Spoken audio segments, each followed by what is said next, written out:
welcome to the show. A little lonely here in the studio today.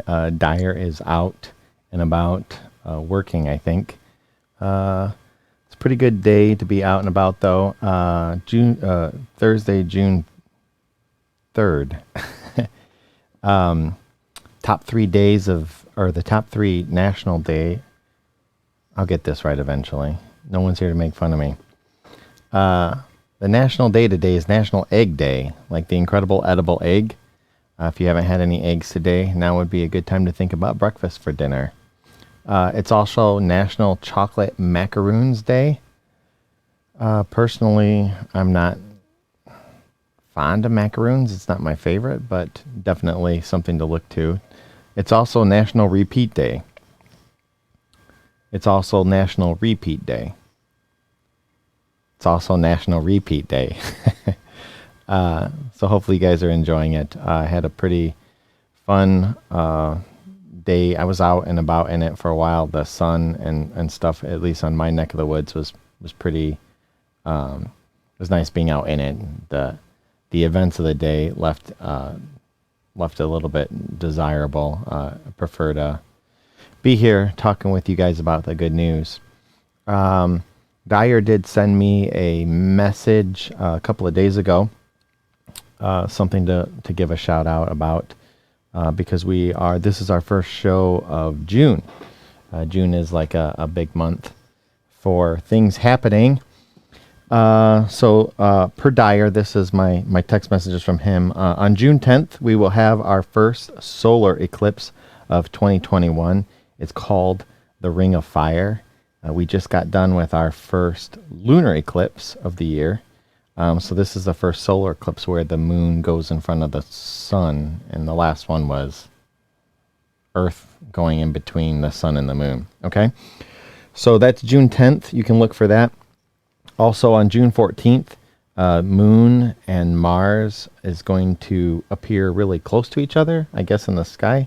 So if you're a sky watcher, you can look through your telescope. I guess you can see Mars passing in close proximity to the moon as it's passing through. On June 21st, it's the summer solstice, so it's that way every year. I think it moves around, I guess, on leap year, but it's the longest day of the year. Also, one of my favorite days. I don't know. There's something about the sunlight. When you go to bed and it's still sunny outside and you wake up and it's sunny outside, it's kind of nice. I know in parts of Alaska for this whole month, I think, it's like the sun never sets for like a couple of weeks. So they have ads out that you can see them talking about fishing at midnight or something like that. So if you're into fishing or whatever, but sun makes everybody feel good. Give a shout out to Rummages for watching. Thanks for joining us. I'll put a little link here to our Discord channel. If you guys are inclined, you can join us there. We have some sidebars and stuff that you can, stuff that we do, I don't know, that you don't get on the show. I lost my place here.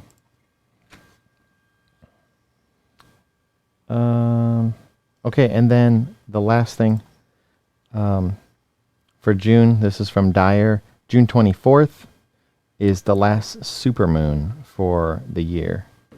So 2021 seems like a lot of our astrological events all happen in this month. So this month is special. Enjoy it. Moving on to the good news part of our program.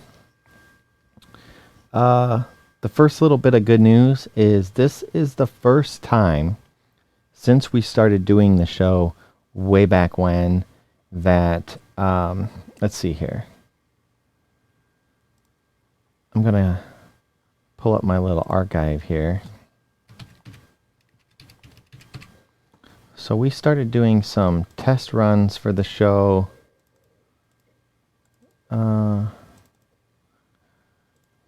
Back on May 21st, 2020 was our first show that we we decided to do the good news thing. We just got tired of hearing all of the bad news on the radio, on the TV, or however you get your news, Google. We took our first actual season, I guess our first official show was on June 25th of last year. So we're approaching our 1 year anniversary of the official launch of the show, as opposed to the pre-launch. And I forgot the point I was trying to make. We're coming up on our 1 year anniversary, our 1 year birthday, I guess, for the official launch of the show. And since that time, this is the first time that we will be broadcasting good news, and all of the good news that I'll be presenting today will be was because of people who sent in articles to me. So this is a first for me. Usually I scour the internet myself. I did find a couple of articles that I thought was good news of my own. Like there's a case study that they just recently did that found listening to natural sounds like natural running water, like brooks, rivers, and such like that, it can soothe you. So he did a case study like that.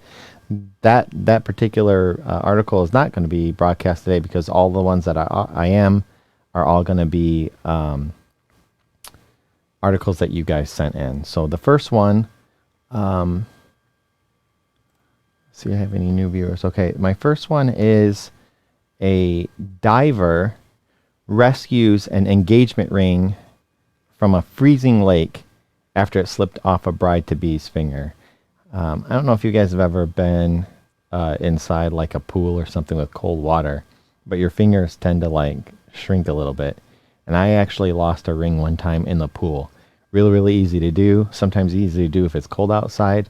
I know the circumstances around this just kind of disappointing, but I'll put a picture up here. This is, see if I can zoom in a little.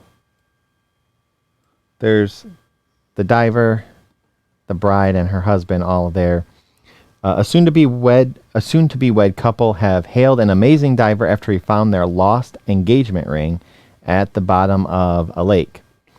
Vicky Patel, 25, proposed to Rebecca, 26, with this 4,500 euro white gold and diamond ring during a trip to Lake District, Cumbria last Saturday. But when they returned to the jetty overlooking Windermere on Monday, it slipped off her finger and into the lake. Distraught, Mr. Patel of Edmonton, North London, feared the precious ring was lost forever.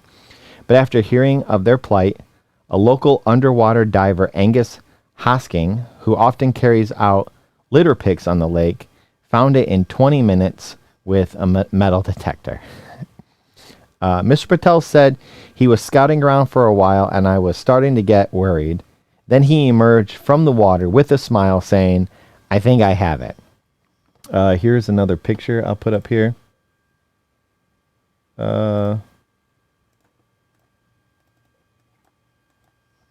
Okay, I guess I won't.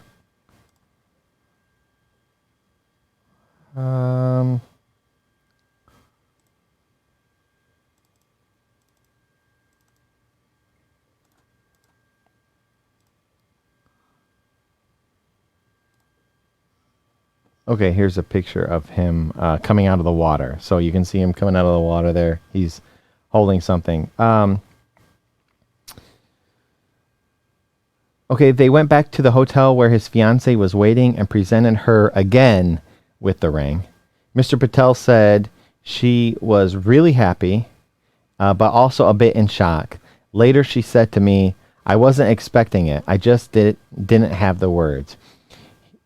He was full of praise for Mr. Hosking and the lake diving team who work cleaning up the environment, funded solely by donations. "I gave something to their funding page, but he wouldn't take anything personally," Mr. Patel said. Here is a picture of the ring. You can see it. It's a pretty nice looking ring there.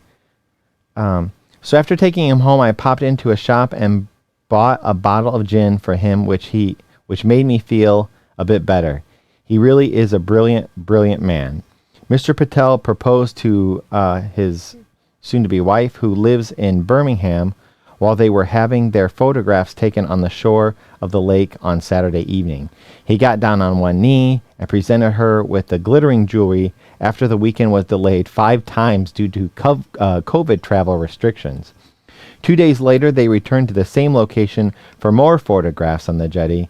Mr. Patel said when we got up and her hand went forward a bit and the ring completely slipped off and plopped into the lake about 2 meters ahead. We saw it sink and could just about see it shining at the bottom. I completely panicked and began undressing to jump in, but Rebecca said, "No, don't do that." So I ran to the hotel to get shorts and a vest. There was a water sports place which I thought might have goggles. When I explained the situation to them, they told me about the Lake District diving, and Angus and Declan, the divers who carry out the underwater litter picks, are often called upon to retrieve lost possessions. So it was kind of like a good story all the way around. She lost it, so that's not. It happens, I guess. But in their effort to try to find help, it's like other people were offering advice and how to get to it. So it seems like, in a situation like this, people just want to do the right thing. And so I don't know. It seemed like it was a pretty heartwarming story. That one was sent in. My next article,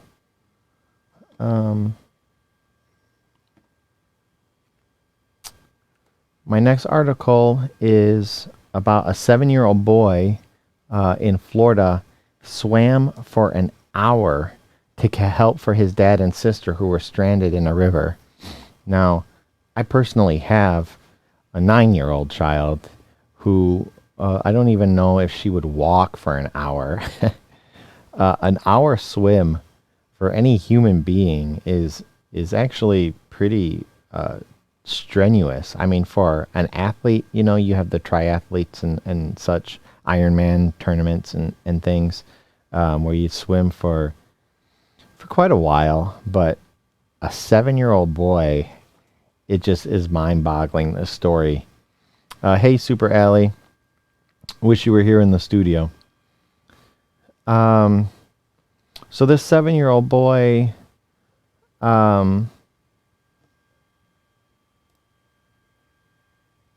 doing well. This is a report from CNN. I found on CNN. A 7-year-old boy in Florida is being hailed as a hero after he swam ashore to get help when his sister and dad got swept away by a current. Stephen Pulse told CNN affiliate WJXT that he anchored his boat on the St. Johns River in Jacksonville, Florida, to let his 2 children, Chase, who's 7, and Abigail, who's 4, swim on Friday. All of a sudden, Abigail, who usually hangs out at the back of the boat, had to let go because the current was so strong. Chase said the 7-year-old decided to also let go in order to try to keep her from drifting, but then he was stuck.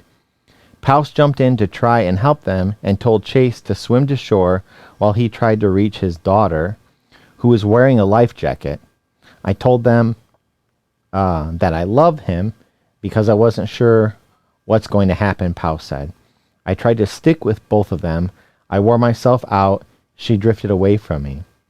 It took Chase about an hour to get to shore. He told WJXT that he floated on his back and doggy paddled so he wouldn't get worn out. When he reached the land, he ran to the nearest house for help.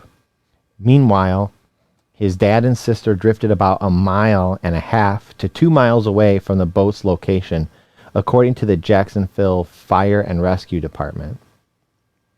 Fire and Rescue reached the boat, but had to call in other agencies to expand the search, spokesperson Eric Proswimmer said in a news conference. If it wasn't for the help of his colleagues, The outcome could have been different, pro swimmer said.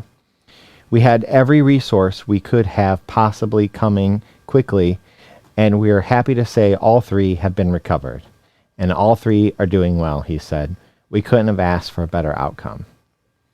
I didn't have a picture for that one. Sorry about that. But just a situation, we hear enough bad news, I guess, where you don't expect something like this to turn out good, especially if you don't have all the right equipment. But a 7-year-old boy took it. I know to be the big brother, I guess, that know that you saved your sister's life and your dad, something that you're never gonna outlive, or it's never gonna go down. That'll be stories that they'll be telling at probably every birthday and family gathering for the rest of his life. So pretty neat, very neat story. I thank you guys for sending that one to me.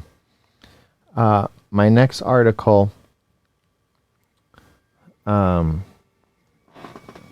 Actually, before I get to that article, I remember as a boy growing up, one of the places where my church goes camping had a like a river that everybody was swimming in at one point, and the current there was like a big undertow that actually caught several of the boys out there, and so it's a pretty serious matter. When emergency services come and they don't expect to find somebody, at least paddling. So it was a great story and it had a great ending. Anyway, so my next article is about a 75-year-old Chicago man who has recently become the oldest American to scale Mount Everest. A retired Chicago attorney became the oldest American to scale Mount Everest on Sunday. Arthur Muir, we'll just say Muir. Arthur Muir, 75, returned safely from the mountain where climbing teams have struggled with the bad weather and a coronavirus outbreak. Muir scaled the peak earlier this month, beating the record set by another American, Bill Burke, at age 67. A climbing accident on Everest in 2019, when Muir hurt his ankle falling off a ladder, did not deter him from attempting to scale the peak again. He began mountaineering late in life and said he was scared and anxious during his latest adventure. You realize how big a mountain it is, how dangerous it is, how many things that could go wrong. Yeah, it makes you nervous. It makes you know some anxiety there, and maybe a little bit of scared. Muir told reporters. It was just surprise when I actually got to the summit, but I was too tired to stand up. In my summit pictures, I'm sitting down, he said. Muir began mountaineering at 68 with trips to South America and Alaska before attempting Everest in 2019 when he fell off the ladder. Climbing was closed last year due to the pandemic. Married and a father of 3, Muir has 6 grandchildren. The last one, a boy, was born while he was still in the mountains during his current expedition. Sang Yin Hung, 45, of Hong Kong, scaled the summit from the base camp in 25 hours and 50 minutes, becoming the fastest female climber. The record of 10 hours and 56 minutes is held by a Sherpa guide, Lapki Gelu. So this is kind of neat. Chicago's not too far from where I'm at, and just kind of a neat article. Again, all of my articles today were sent in by you viewers. So thank you again for that one. My next article is like probably one of the most heroic things I have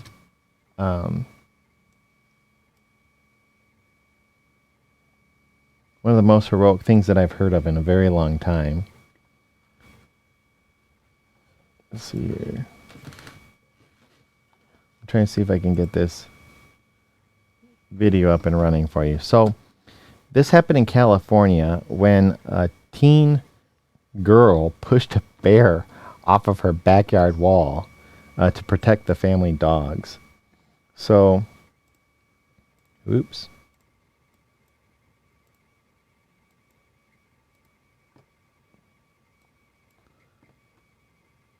So here is, I'll put this up on the screen here. So here you can see the bear is kind of walking on this brick wall that's along the back here where all these trees and stuff are. This is in Bradbury. So you have a bear, a little bear, and then the dogs walk up and the bear's attacking it, and then she pushes the bear right over the side. Pushes it right over. We'll watch it again. She's trying to just get her dogs. So it happened all in just a few seconds. Haley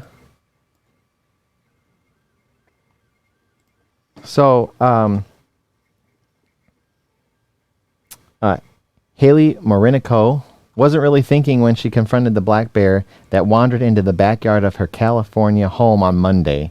She just knew she had to protect her dogs. You could see them all in the video there. I had about, I'd say, 2 seconds to think, and the first thing that popped into my head was to push the bear off the ledge, the 17-year-old told CNN New Day on Wednesday.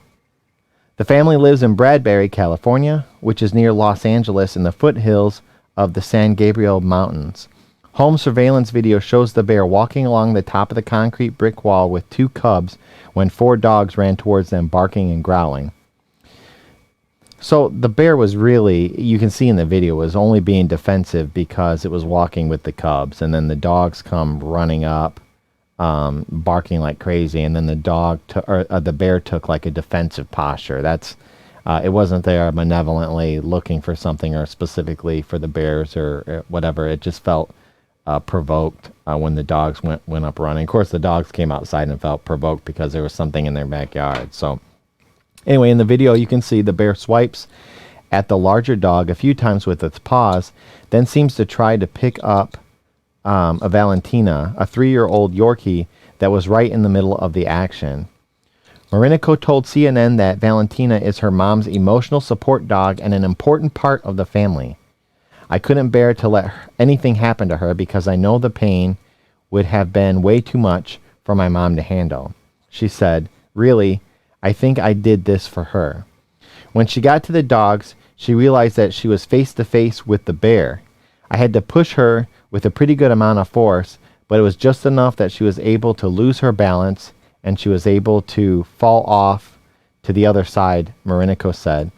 Those few moments that I had, that's what let me run away with my dogs and my life. Really, the bear and her cubs could be seen running in the opposite directions as Morinico scooped up one of the dogs and shooed the others toward the house. She had a splint on her left index finger, which she hurt in all the commotion. I think I jammed it somehow, but I didn't feel the pain until afterwards, she said. All the madness and adrenaline, it really didn't make me feel anything. Once the bear was gone, Morinico said she was shaking and her mom was crying as she told her what happened. It's horrifying to see your daughter approach a huge bear and just thinking that the bear could have swiped at her face, and we would be having another kind of news today, Haley's mom told CNN affiliates. A spokesman for the California Department of Fish and Wildlife told CNN the mother bear weighed about 150 pounds and the cubs were probably a few months old. Black bears are the only bear species in California, and the California Department of Fish and Wildlife estimates that there are between 25,000 and 30,000 living in the state. The department was not called about the bear and learned about the incident through social media. Though we understand the people doing what they do to protect pets, We don't advise anyone get that close or confrontational with a bear. CDFW Public Information Officer Tim Daly said in an email. She's very lucky to not have been seriously injured. Wildlife officials did not try to locate the bear just because she was just trying to defend herself. He said, volunteers will be handing out flyers in the area with information on bear behavior and tips on how to avoid encounters with the animals. I'm going to play the video one more time. You can see it walking along there. The cubs were walking right underneath it, and that's when the dogs run up.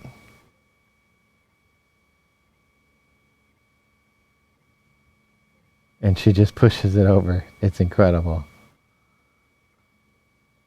So, yeah, the bear almost had, almost had the little one there. So I'll close that out here. It's funny how like little chihuahuas, like they're so, they feel like they're the biggest thing on the block. They always come in, they're like barking. A lot of times they'll like nip at your feet or whatever. And here the bear, I think the bear saw it was gonna leave with the big dog there, but then the chihuahua is like close enough that it. Of course, I guess it's not a chihuahua. It's a Yorkie. Looked like a little snack it could take with it. So this is good news that worked out for everybody, the bears included. So my next article that you guys sent in to me, make sure I'm not missing anybody here. So here's a picture of this 2-year-old girl. Pretty... looks like I got something on my screen there. So she's 2 years old, and she has become the youngest American to become a member of Mensa, which is kind of funny because we were talking about the Mensa people just the other day.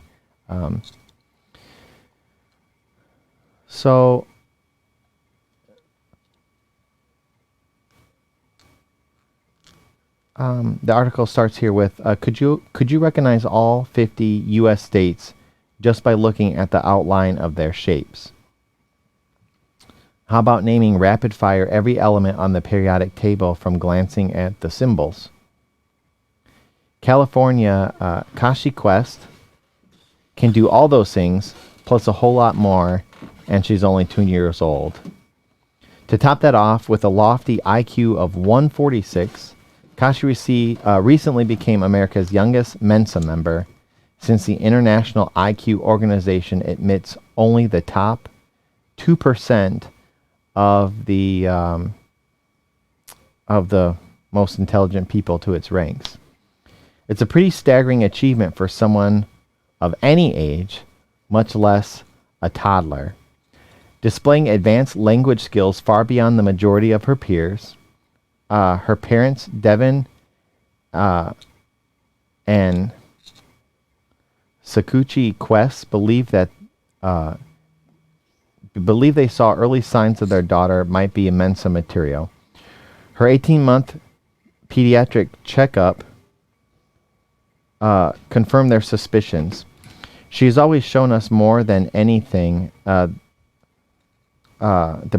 propensity to explore her surroundings and to ask the question why, Devin told CNN. If she doesn't know something, she wants to know what it is and how does it function. And once she learns it, she applies it. In order to be able to provide the most productive learning environment, the Quest decided to have her IQ tested by a psychologist. I think the biggest takeaway from us doing it was we wanted to make sure we were giving her everything she also needed in terms of her development and natural curiosity and her disposition. And we wanted to make sure we did our part in making sure that happened for her. they told CNN. The quests admit parenting a brilliant child has been a real learning experience for them as well. They say they've become extremely mindful of making the best language choices when speaking with her, and believe their own communication skills have greatly improved as a result. Although she's gifted with a genius IQ, the quests feel her best interests will be served by continuing to let her interact with kids in her own age group. To that end, they recently opened the modern schoolhouse preschool in their home.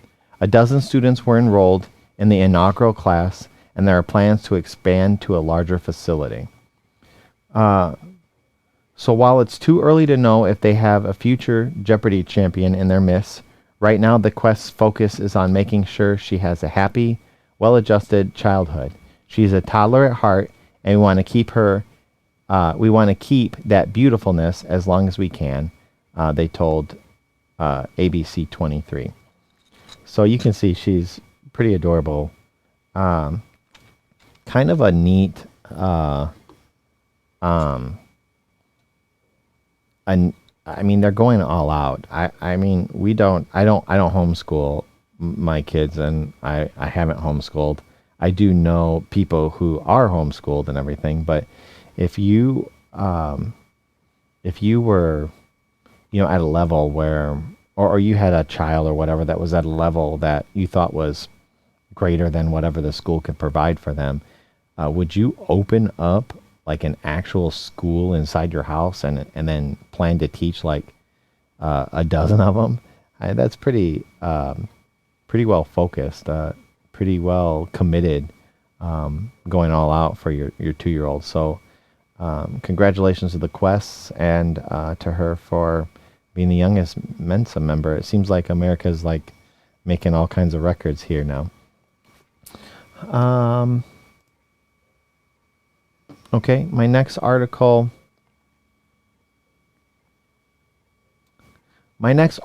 is probably one of the coolest things that I've seen in a long time. So this was sent in by you guys. A father and daughter put cicadas into cute poses for fun photos in Virginia. So this year, in a lot of places around here, the cicadas are going to come out. I don't know if you guys are familiar with cicadas in various parts of the world and the country, but let's see here if I can find it real quick.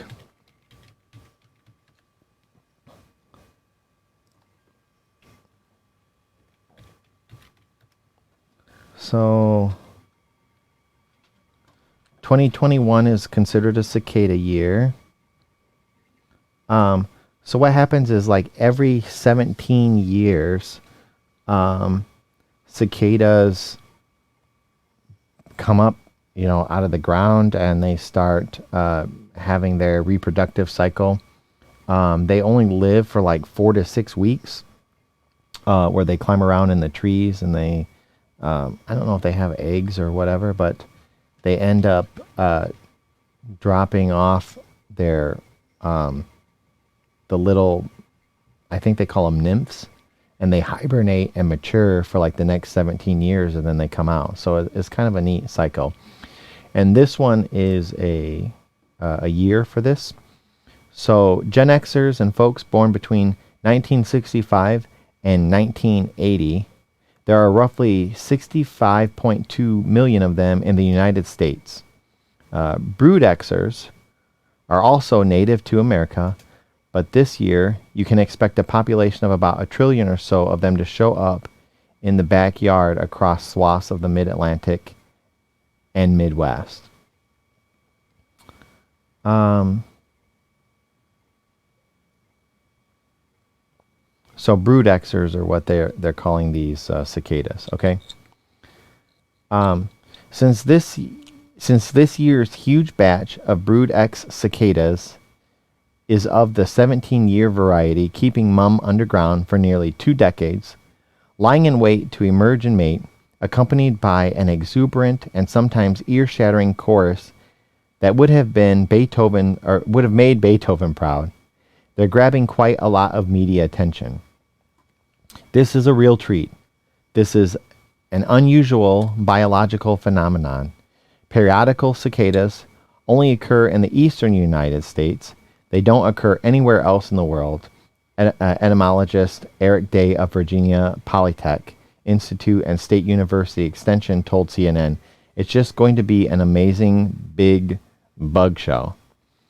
But the ubiquitous swarming insects aren't just in the news. With a little help from some friends, they're actually winning the internet. The Fairfax, Virginia-based father-daughter team of Scott and Ellie Kenowitz have come up with a series of increasingly complex, humorous vignettes starring the media-happy bugs interacting with a variety of toy props. So here is a picture. You can see they have a cicada wearing a police hat next to a like a police motorcycle. It's like a Lego motorcycle, and so you see the officer cicada there. They admit the one drawback to gently using live bug actors was that they did not always take direction well. Posing and building more and more elaborate schemes, trying to get them to stay still and learn about the cicadas was really exciting, Scott told WTOP News. "I think one thing we learned was that they don't like to ride on skateboards." Here's another picture of the dad and his daughter. You can see what they look like there.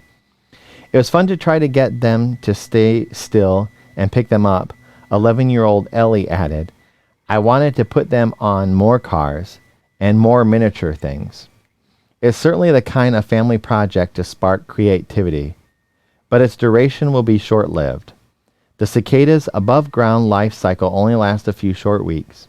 Of course, Team Kenowitz could always try for a sequel. Coming soon to a device near you, the Locust Zombie Apocalypse 2021. They'll be back in 17 years. Be amused. Be very amused." So here is a picture of, you can see the cicada sitting there at a table eating a hot dog. Just sitting there, little hot dog, a little bit of beverage. You can see in the background they set up cars like it's a drive-in. They came to the park and decided to eat out. The next picture here, there is the cicada on the skateboard. Let me see if I can make this bigger for you. There's a cicada on the skateboard that we heard in the article.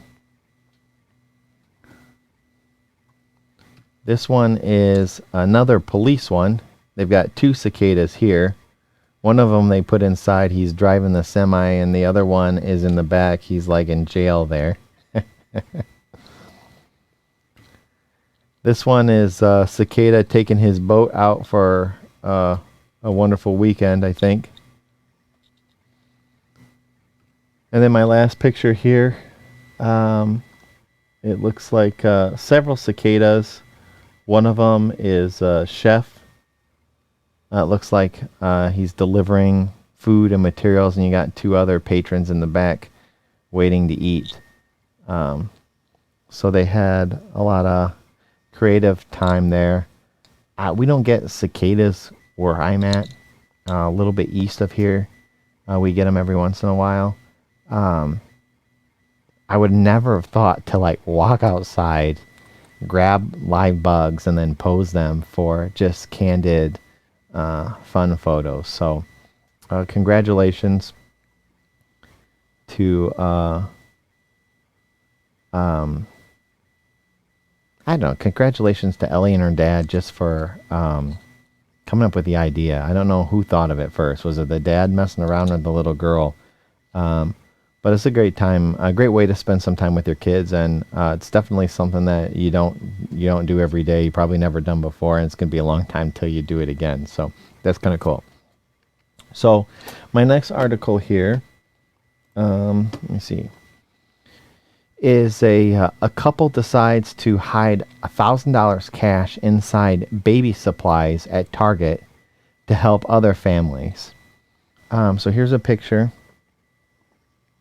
of the couple. A generous couple has been secretly stuffing money into diaper boxes and under formula canister lids at local Targets in order to help out struggling families. Crystal Duhaney is a registered nurse and the founder of Milky Mama, a soon-to-be mother of 3. When she and her husband, Patrick, had their first child, they realized just how expensive raising a family can be. Now they're in a better place financially. They can afford to give back to others, so they stuffed about $1,000 in cash into various baby supplies around Los Angeles Target stores, and they're not stopping anytime soon. We recalled how hard it was for us as new parents to afford some of the basic, and we could imagine how difficult it must be during this pandemic, Crystal explained to Today. We hope that the parents that purchase these items have a brighter day when they find our gifts, she wrote. So, just like random acts of kindness. I wish I would have thought of this, because we've done some obviously the whole program is about good news, and a few months ago we did to honor somebody who's passed away. We decided to try to do random acts of kindness throughout the day, but this one is kind of neat. It's a neat idea.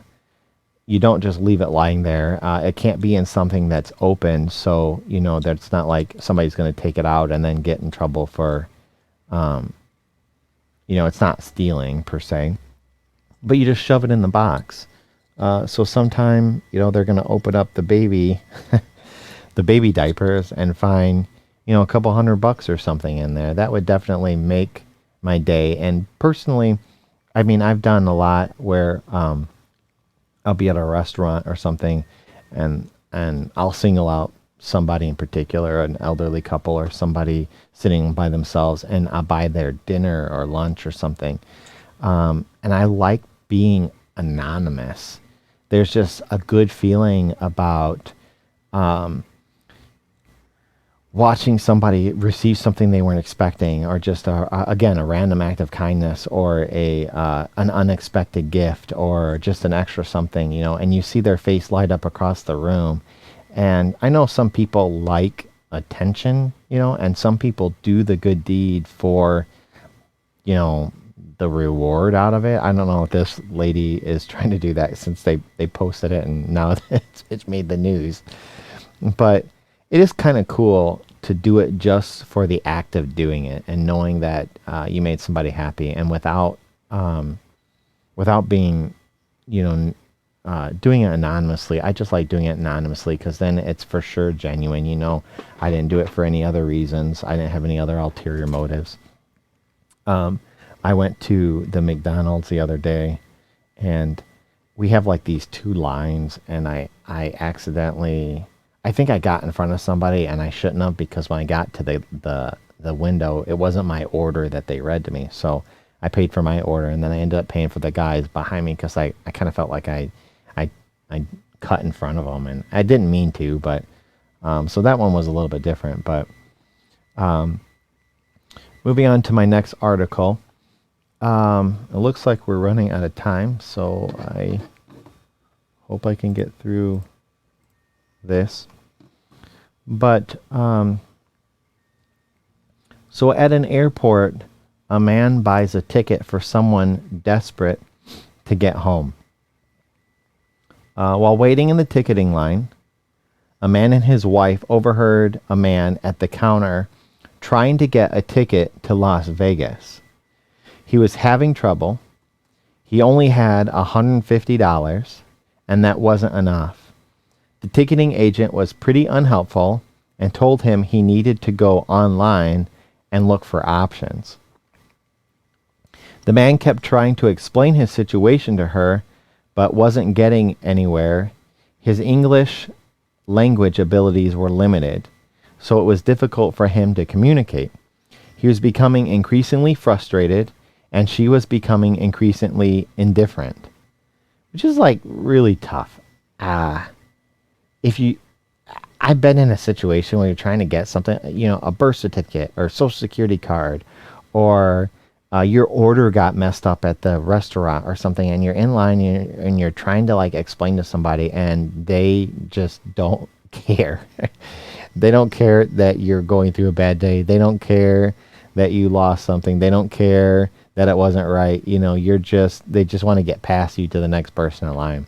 So that is frustrating. I've been there.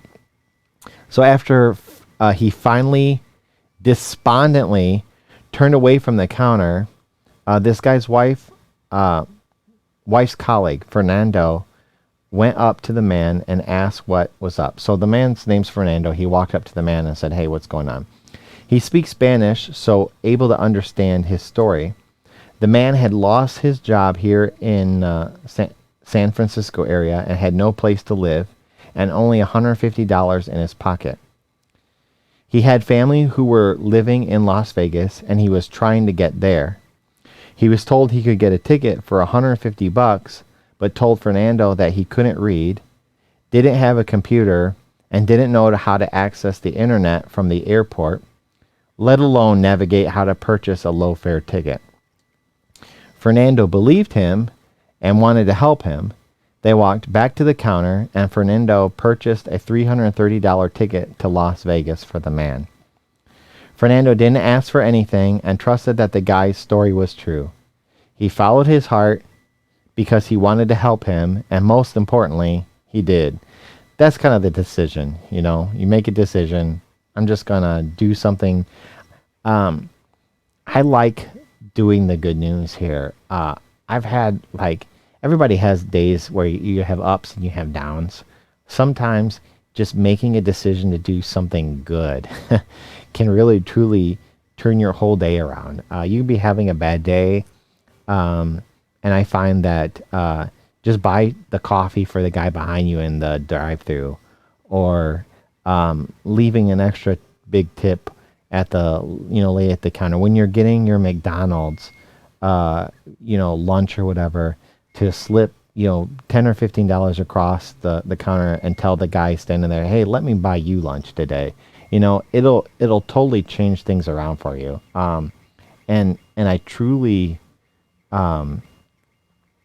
I've done it, so I know it works. So if you're watching the show, when you're having a bad day one day, just turn around and give to somebody else. Just something, anything. Do a random act of kindness. I promise it'll turn your entire day around. Okay? This incredibly gesture from made this incredibly kind gesture from a stranger who paid attention and cared enough to listen to this man's story and take some action be a turning point for him to get back on track. It was a good Samaritan helping another who was down on their luck, most likely an immigrant, most definitely a human being, so he might have some safety, better his life, and be with his family. Not only that, a month later when Fernando's wife was going through the credit card statements, she saw the charge and asked her husband, "Wasn't the ticket $240? Why is the bill $330?" And Fernando smiled and said, "I upgraded him." So he sent him on a better class.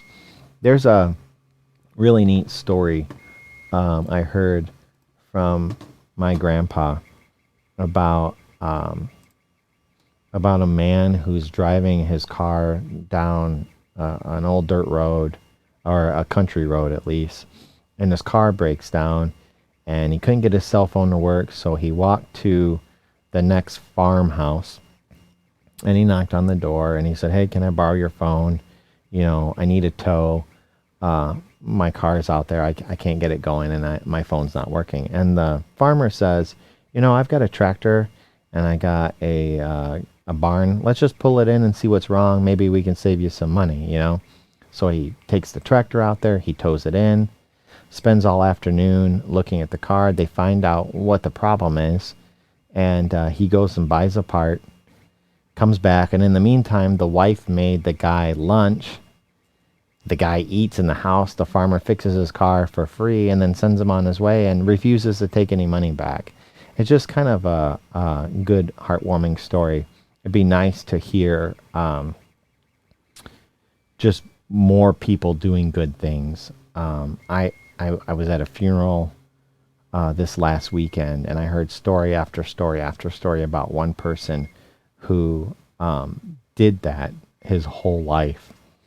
And it was very self-evident when dozens and dozens of people who were there and were able to speak, told the impact that he made on their life. So I know that the most exciting part about this week is that, for me at least, was that every story was sent to me by other people.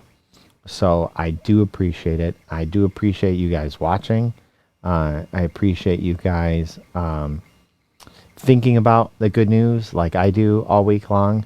I appreciate you guys reaching out and sending it. And it makes me feel good and blessed to know that it means something to you guys too. So thank you so much again.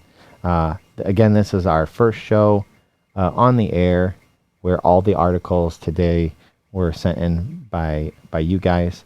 I thank you for watching.